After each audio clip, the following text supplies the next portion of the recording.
Hello, and welcome to another episode of the Top 3 Pens series. Because this is the most amazing series on YouTube, which is about pens, and people talk actually about their pens. On this series, we ask famous pen people about their personal top 3 pens. And actually, the question is pretty easy. The question is, which 3 pens will you take with you in case your house is on fire? So, we have a really special guest today for this episode. It is Brian Gray from the Edison Pen Company. But before we head over to him, if you haven't subscribed to our YouTube channel yet, make sure to do so you won't miss out on a video. All right, Brian, your house is on fire. Which It 3 is? pens will you take Oh, with you? I got you. I'm sorry. How did you know that? If 3 pens. Now, I don't want to be too self-promotional, but 2 of these one will be a straight up Edison pen and one will be a collaborative that is also an Edison pen. The other will not be. So when you're a pen maker, of course, if you want to make your own Grail pen, you make your own Grail pen. So there will be one Edison if that's okay. And I'll do that one first. This is a Menlo draw filler with a sterling serpent roll stop. And I think maybe you can see, and we'll have some other photos, there's crystal eyes on this thing. It was sterling, and then I went ahead and did kind of like a distressed dark finish on it. And then the pen is a draw filler, so it's going to fill with a mechanism like that. But what I'm really proud of, if I don't mind bragging for a little bit, is we 3D printed a spiral ink window into this.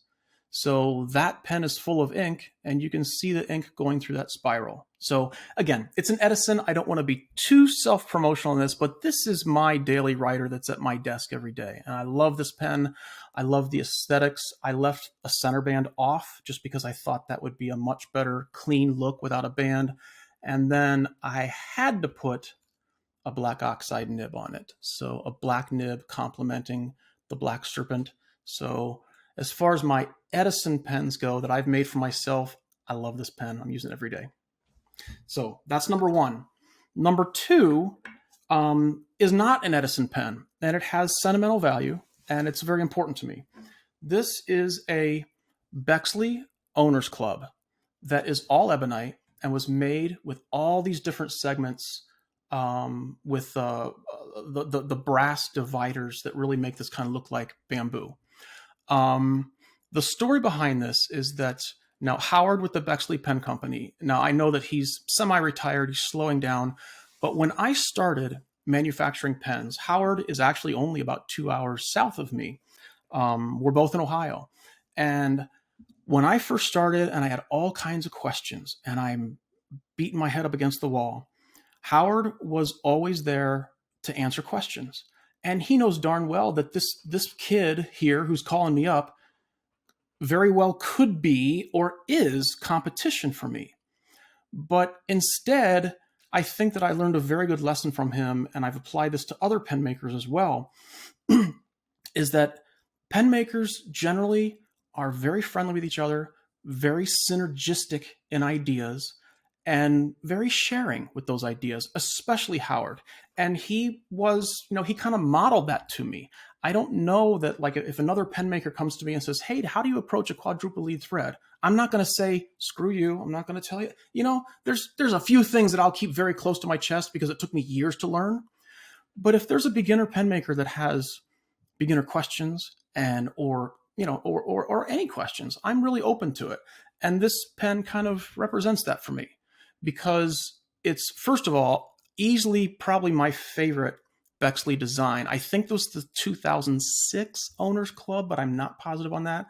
It's ebonite, it's gorgeous, and I also love how Howard designed the nib and section is very long and penetrates very deep into the cap, which I think that's a great design. So the pen looks like it's relatively short when you view it like this. But then the nib penetrates so deep into the cap that there's a lot more pen when you take the cap off.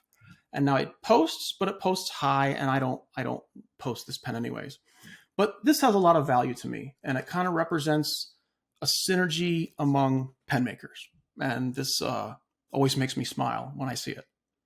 So, lastly, Edison, this is a collaborative, so this is not all Edison, and actually Edison probably had 2% of the labor involved in making this pen.